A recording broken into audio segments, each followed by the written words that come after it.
What's up, gang? Back at it again. Werewolf story time. This story, let's call the main character about Adam. Easy enough, right? You guys know I can't reveal the real names, just for everyone's safety. Alright, so this story starts in the Colorado mountains, a couple hours outside Denver. Adam's grandparents live in a decent sized cabin smack dab in the middle of the forest. They own about 168 acres in the middle of that forest. So Adam decided to go because it was hunting season, of course.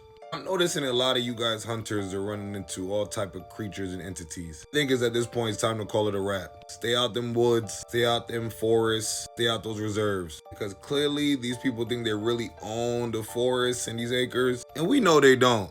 The creatures, the entities, the animals, they own the forests and the woods. Just my observation. Most of the people that come from hunting families, you guys are more times than not the ones that's hunted. So Adam was really excited to go. It was around 9 a.m. They said after breakfast he could head out. Adam finished his breakfast of pancakes and eggs, packed up his small backpack. He told his parents, grandparents, peace, I'ma see y'all later. My boy was excited to get out there. Adam planned to spend a few hours into the woods, so he's like, I might as well start now. So Adam, at the time, was about 6'4" and 185 pounds. Pretty tall guy, pretty tall and slinky. So it took Adam about 30 minutes to get to his tree stand. It was freezing out there, so Adam was trying his best to stay quiet. He said it must have been around 10 degrees, but the windshield made it way worse. So at this point, Adam is at the tree stand. He took his ladder up and he plans to just sit here for a few hours, see what he sees. Said it was a very good spot. Said he was high enough to see around him, and he was partially covered by leaves and branches, so he was good. He sat there for about 2 hours. Then Adam spots 3 running out the trees right into his shooting lane. Unfortunately, Adam wasn't going for them.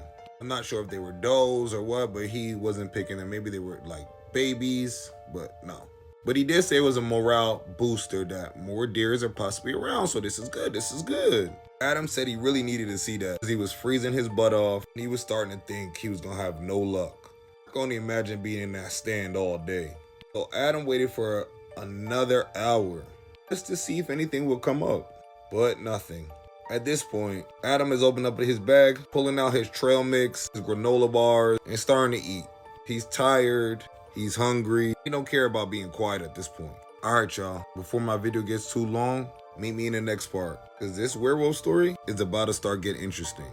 I'm Cube of Lore. This is Forbidden Lore, Season 2, Werewolves, and I'll meet y'all in the next part. Welcome back. Here is part 2, Werewolf in Colorado, story time. Alright, gang, where I left off at.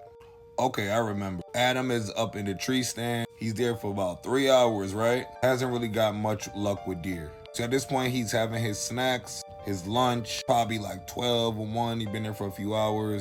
He's hungry. Understandable, right?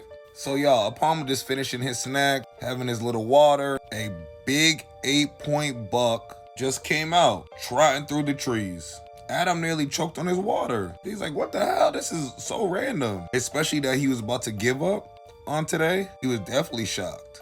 He said it was the biggest buck he ever seen in his life. He said it was right in his line of sight. Adam said it was about 50 yards out at this point, and his heart was pounding. Adam was so excited. He just knew he was gonna get this buck. He carried his own personal Winchester. I believe it was a .308, but I'm not into guns, so I don't know the difference. But I believe that's an exact one it was. His father bought it for him the year prior for his 18th birthday. So now Adam is on go time. Adam takes a breath, he breathes deeply, aims his weapon, and as he's looking through the adjusted scope, he sees the damn thing kicking into high gear, getting up out of there, sprinting away from the trees. That threw Adam completely off, because he knew he was quiet as a mouse. So he's like, what scared the buck off? What happened? So Adam takes the scope and looks around to see what happened. Adam looks to his left. He saw something 30 feet of where the deer was. Now Adam is seeing amber eyes peering at him through the woods. Adam said whatever it was, it saw him from a distance, even though he had to use a scope to see it. in his stand at that. Mind you, he's camouflaged and everything, so this is crazy. So the creature slowly started emerging himself or itself into Adam's view. He said it was jet black and it stood on two legs. He said the head of the creature reminded him of a German shepherd. The ears were pointed and big. It was said the creature was standing 8 feet tall and it was well toned, like a bodybuilder, but more like a professional track runner, he said. The legs were skinny and dog-like. Arms was long and lanky with claws. Then Adam said the creature curled its lips back to show him its teeth. It even snarled and growled at him a little bit. Adam just wanted to leave at that point. He just wanted to get the heck out of there. But he couldn't stop staring at the creature. He was frozen. And I've heard this many times. Through many encounters with werewolf-like creatures, you are frozen. You can't move. But the creature was fixated on Adam, and Adam was fixated on the creature. Now Adam is freezing cold now.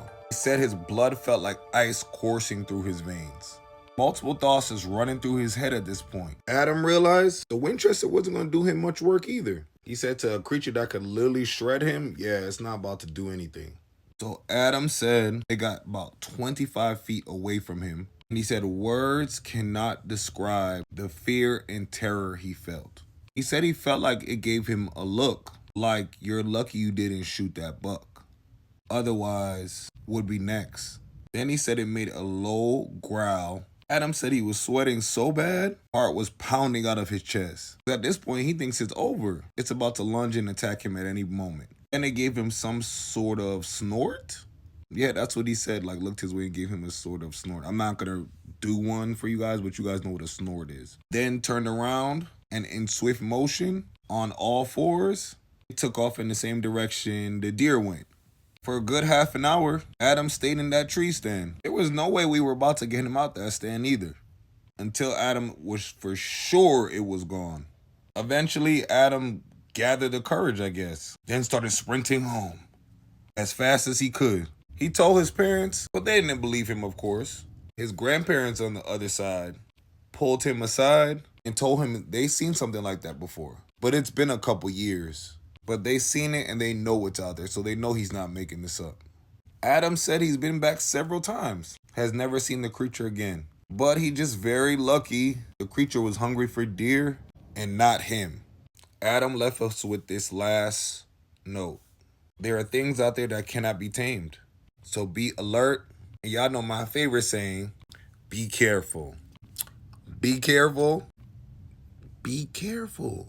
I'm Cube of the Lore. This is Forbidden Lore Season 2, Werewolves. Let me know what you guys think in the comments. And as always, it's for entertainment purposes only. Allegedly, hypothetically speaking. I'm now starting to see a pattern with all these creatures, especially the werewolves.